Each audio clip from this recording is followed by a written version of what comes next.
Buenas noches, Facundo, ¿cómo estás? Hola, Pablo, ¿cómo estás? ¿Bien? Gracias por venir. No, a vos. Ya hablamos un poco, tratamos de traducir cuál era la decisión de fondo en términos económicos del presidente. Te quiero preguntar, cuando Milei habla así, yo sé que se le puede medir de muchas maneras, vamos a compartir nos trajiste algo de lo que publicaron en esta semana. Pero cuando Milei habla de esta manera, ¿con qué eficacia lo hace en términos de la tranquilidad que le quiere llevar a su auditorio? Bueno, a ver, evidentemente el gobierno está atravesando una crisis de confianza en este momento. ¿Sí? ¿La identificás de esa manera? Bueno, a ver, vamos a ver, sinteticémoslo así. Sí. Primero 6 meses de gobierno, 3 desafíos que el gobierno superó. 1, confianza en la opinión pública. La gente que lo votó no tuvo el crecimiento espectacular de otros presidentes en sus inicios de gestión, pero la gente que lo votó mantuvo la confianza en el presidente, independientemente de que fue un presidente que hizo un ajuste fuertísimo en los primeros 6 meses de gobierno. Superó el desafío de la calle, en el sentido que la Argentina no es más conflictiva en términos de la calle, de lo que es históricamente la Argentina, con un gobierno que está haciendo un ajuste fortísimo y que podría tener mucha más conflictividad en la calle de la que tiene. Y es el gobierno quizás más débil en términos parlamentarios de la historia argentina, en términos de capacidad de fuego, en términos legislativos, con menos diputados, con menos senadores. Logró doblegar el brazo del Congreso, en el sentido que, si bien aspiraba a una ley de 600 artículos, logró una ley de 300, 250, que ningún presidente en el inicio de su gestión logró quizás cambios tan importantes en poco tiempo. Claro. Y en esa situación de debilidad. Entonces, uno dice, primero 6 meses, 3 desafíos. Ahora, cuando terminan esos 6 meses, evidentemente hay algunas inconsistencias. No porque yo sea economista, yo la verdad que eso dejémoselo a Hernán, que entiende mucho mejor que yo, y a otros economistas que plantean que el programa económico tiene dudas o presenta dudas respecto de su sustentabilidad en el tiempo. Eso se expresa en aumento del riesgo país, se expresa en el crecimiento de la brecha. Es decir, los mercados financieros empiezan a desconfiar sobre la posibilidad de la sustentabilidad del plan a largo plazo. Pero eso no está solo circunscripto a los mercados. También en las encuestas empieza a aparecer debilitada otra de las fortalezas que tenía el gobierno, que era haber logrado recrear las expectativas de la sociedad. La sociedad que en noviembre, diciembre creía en un 80% que la inflación iba a continuar subiendo, había caído abruptamente a valores ridículos de 20, 25, 30%, que creía que los precios iban a seguir aumentando. Ese optimismo se paró y empezó a crecer el pesimismo. Lo mismo respecto de qué iba a suceder con el dólar en el futuro. El tipo que en noviembre creía que el dólar iba a continuar subiendo eternamente, en el mes de febrero-marzo creía casi que la Argentina había encontrado un nuevo 1 a 1, un 1 a 1000. Bueno, ese tipo ya hoy no es que piensa que Milei va a ser un mal presidente, no necesariamente ha cambiado su percepción respecto al presidente, pero ya es más escéptico respecto al futuro. Entonces, la crisis de confianza, y te cierro con esto, es una crisis de confianza con los mercados, es una crisis de confianza también con sectores de la sociedad, incluso que han votado al presidente, y que incluso cuando vos le preguntás ¿cuál es la imagen que tiene el presidente? La imagen que tengo del presidente es buena o muy buena. ¿Que se ampara en qué? Esa buena imagen. Y ahí te quiero preguntar por el otro elemento, ese factor Milei, ese Milei que dice, yo les dije lo que iba a hacer. Y además, cada vez que veo un obstáculo, señalo enemigos y voy para adelante en cuarta o en quinta. Bueno, primero, a ver, el conjunto de votantes que... Primero hay que decir que es algo que me gusta discutir un poco en televisión, porque a veces se cae en el gentismo, entonces uno tiene que discutir y decir, la gente cree, la gente no es una unidad. Entonces, la gente es una parte de la gente, sobre todo casi todos los que votaron a Milei, siguen confiando en Milei. Eso es 50, 55% de la población. La mitad más un poquito. Algo así como si fuese la hinchada de Boca. La mitad más un poquito. Disculpen, me sale un poco el bostero, pero bueno. Estamos todos muy futboleros. La mitad, claro, aprovechemos. La mitad más un poquito confía en Milei. La otra mitad no. ¿No? Entonces, o sea, tenemos una sociedad polarizada e intensamente polarizada. Entonces, ¿no se redujo ese valor o sí? Yo no lo veo. Yo no veo reducción. Yo veo que una parte del componente que votó a Milei, de los votantes que votó a Milei, quizás es más escéptica respecto al futuro, quizás tiene una mirada crítica sobre la política jubilatoria, o puede tener una mirada crítica sobre la política de combate a la pobreza o al hambre, pero la imagen del presidente sigue estando entre 50 y 55 puntos de apoyo. Entonces, Déjame sí. detenerme ahí porque si no nos vamos a volver.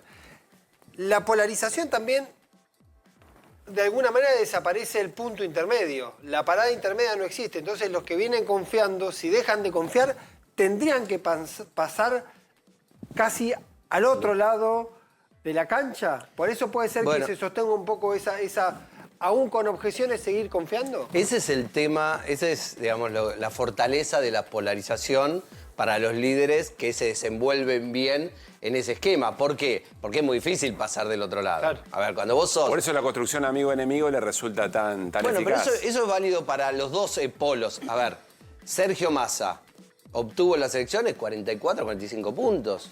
Bueno, ¿cuánto había de inflación? 150, 200. Hay que llegar a una elección. A ver, por supuesto, era un buen candidato, hacía las cosas bien la campaña era muy profesional, había logrado crear expectativa de que su gobierno iba a hacer algo distinto, pero también el mundo peronista no quería votar a alguien que estaba del otro lado. Bueno, ahora esto es válido para los que están del otro lado. Cuando vos preguntás en los estudios, los famosos estudios de focus, los estudios cualitativo, se puede preguntar a la gente, ¿volverías a votar a Milei?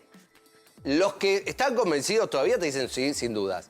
Aquel que duda un poquito te dice, ¿contra quién? Mirá vos. ¿Contra Massa? Sí, lo volvería a votar. Muy interesante. Claro, lo volvería a votar. ¿Qué es eso? Bueno, es difícil evaluarlo en términos de porcentaje, estamos hablando de estudios cualitativos. Simplemente aparece ese tipo de respuesta. Es decir, que si vos a la gente la volvés a situar en la misma posición, porque el voto no tiene solo un componente material, aunque el componente material es importante y es a veces lo que te hace dudar o lo que te resquebraja una coalición electoral. Claro. El voto es también una cuestión de identidad y muchas veces, y sobre todo en esta época, es una identidad que se construye más por oposición al otro, por enojo con lo distinto, que por identidad. Vuelvo un poquito al comienzo de nuestro programa, por ahí no lo viste, estabas viniendo para acá, pero decíamos, bueno, cómo se planta Javier Milei y el gobierno frente al intento de asesinato de Donald Trump.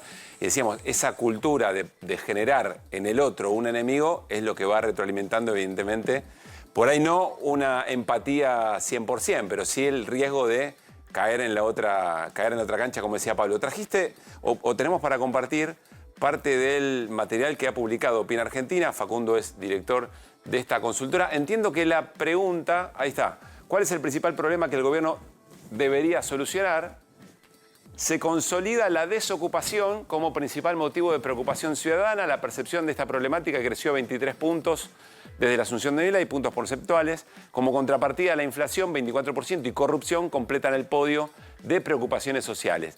Acá ya hay un claro desmarque respecto de la desocupación y la inflación, ¿no? Sí, esto, por ejemplo, son esos cambios de estado de ánimo en la opinión pública que todavía no sabemos qué impacto puede llegar a tener sobre la imagen del presidente y sobre la coalición de gobierno. Es decir, un cambio en cuáles eran las principales preocupaciones de la sociedad. Antes era transversal a todos los sectores políticos, a todos los sectores sociales, que la preocupación principal era la inflación. Eso superaba el 50%. Era la preocupación. ¿Milei resolvió definitivamente el problema de la inflación? No. Incluso hay quienes sostienen, economistas que uno escucha, hay quienes dicen, no, si vamos por este camino, el problema está resuelto definitivamente, y hay otros que te dicen, no, vamos a tener un rebote, esto va a ir...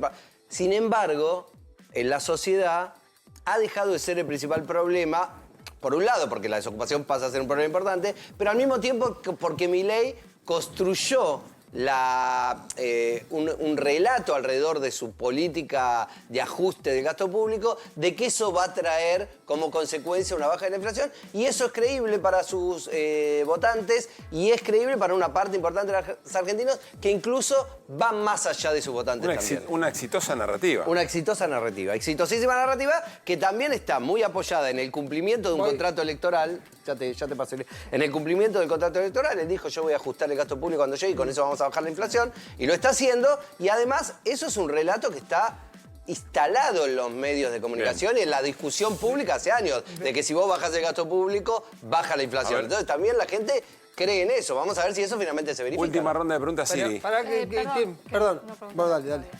Volvemos, en dale. esa narrativa, o sea, vos decís, hay más de un 50% que todavía lo banca, ¿no? Que lo sostiene. ¿Qué es? ¿Esa narrativa lo que sostiene ese apoyo o es otra cosa?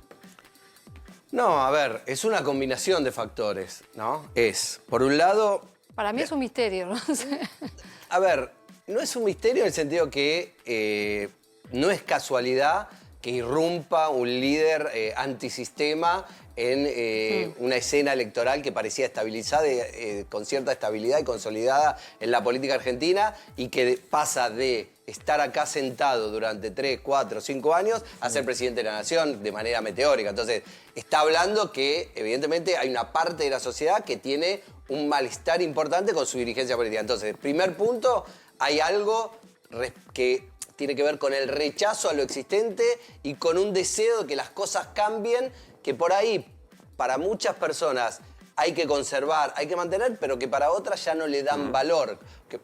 El clásico ejemplo es todos aquellos que defienden la educación pública pero que no utilizan la educación pública. Y la gente que utiliza la educación pública te dice, quiero escaparme de acá, ¿cómo me escapo de acá? Pero no del valor educación pública, ¿cómo voy hacia un... que por ahí después cuando llegan al otro lugar no es tan bueno, tiene los mismos déficits que la educación pública, pero hay un deseo de correr ahí. Entonces ahí vos tenés una divergencia entre un valor que se sostiene desde una posición ideológica, pero que después el que hace uso de ese servicio, como la salud pública, lo mismo, nosotros defendemos la salud pública, y después el tipo que va al hospital público dice, hago 8 horas de cola, el servicio que me dan es mal. Entonces, ahí hay un problema de disonancia entre la experiencia vivida y el valor que evidentemente cruje y hace que, de alguna manera, una parte de la sociedad esté buscando otras cosas. Después hay una crisis a nivel global con la democracia que hace que fenómenos como este, porque a veces se intenta explicar, no, la culpa de Macri, la culpa de Cristina, la culpa... Y en realidad... ¿Dónde estaba Cristina y Macri en Estados Unidos cuando emergió Trump? ¿Dónde estaba en Italia cuando emergió Meloni? ¿Dónde están? Es decir, no es los personajes de la Argentina los que hacen la emergencia de un fenómeno como este, sino que está inserto en una problemática mundial que evidentemente hay una parte de la sociedad grande que tiene una insatisfacción con la democracia y con, no solo con la democracia, sino con lo que la democracia también brinda y genera en términos de soluciones de problemas materiales de la existencia de cada uno, que genera mucha insatisfacción. Entonces, me parece que eso es el encuadre general. Y después me parece que hay cuestiones que tienen que ver con el propio Milei, que trabaja muy bien su narrativa y muy bien su discurso sobre una parte de la población que no quiere volver al pasado, que no le gusta lo que pasó en la Argentina. Todas esas cosas juntas. Entonces, esa combinación de elementos es lo que te explica Milei. Ahora, la pregunta es, ¿con eso te podés sostener hasta el final? Sí, en términos de que tu gobierno llegue hasta el final, pero la pregunta es, ¿podés sostener estos valores o estos niveles de apoyo hasta el final? Y en eso andamos. Bueno, si a Milei le va muy bien, puede ser Menem. Si a Milei no le va tan bien y no hay éxito en lo económico, también puede ser Bolsonaro. Es decir, un tipo que construye una identidad política alrededor de valores, del odio, de la bronca, del enojo, pero que no le permite después ganar elecciones. Muy interesante, Facundo, gracias por haber venido. No, gracias. Que esté muy bien, Facundo Nejamkis.